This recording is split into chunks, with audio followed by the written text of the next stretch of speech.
Hello YouTube, this is going to be my next sharpening video. In this one I'm going to be showing you how I sharpen with a whetstone. Now the knife that I'm going to use for this is my everyday carry. It's a CKRT M16. It's got a little bit of a serrated blade, and the reason why I'm using a whetstone on this one is because if you look at it, you will see, when I get it straightened out, that it has a bevel that's primarily sharpened on one side, not so much the other. Okay.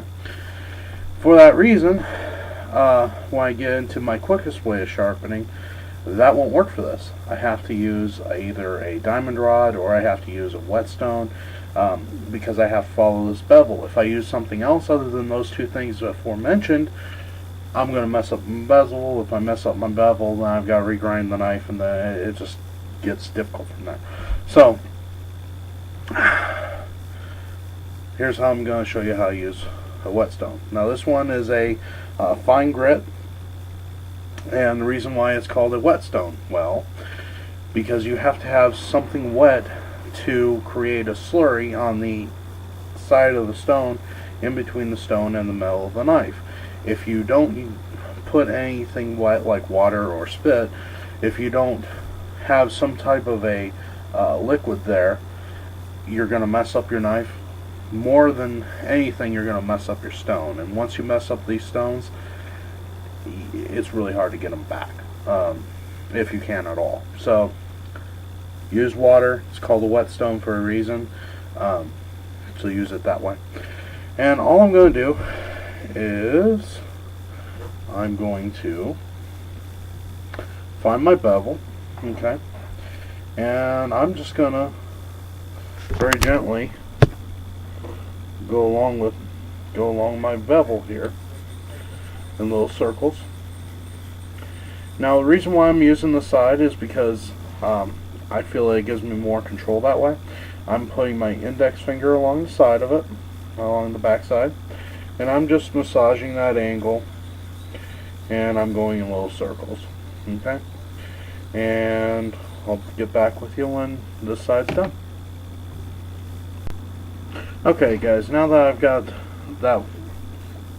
the main bevel side sharpened up, I just take this along.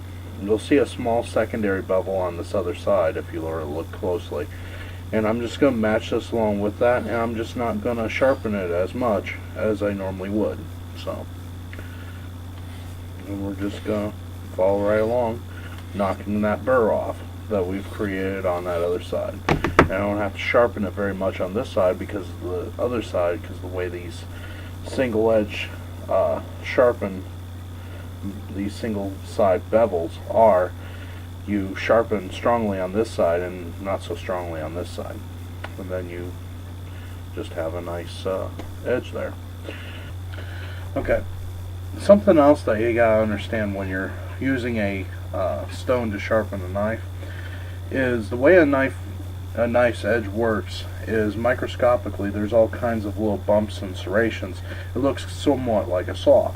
The way a stone sharpens is that it kind of fills in all those gaps and stuff like that with the slurry and with everything else. Okay, so once you get done sharpening and getting rid of that burr with a stone, then you have to strop the blade. Okay, now there's a bunch of different ways of doing this. You can run it across some leather, you can run across the back of your jeans, not cutting into, but cutting, just running it across the back.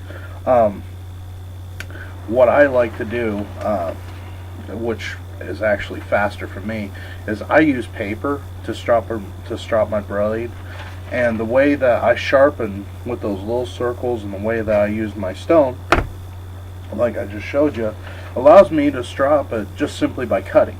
So by cutting paper, it actually sharpens the blade as it's being used. So that kind of helps. That's one of the reasons why I like to use a stone. There are faster methods, but this is why I use a stone. So just to illustrate,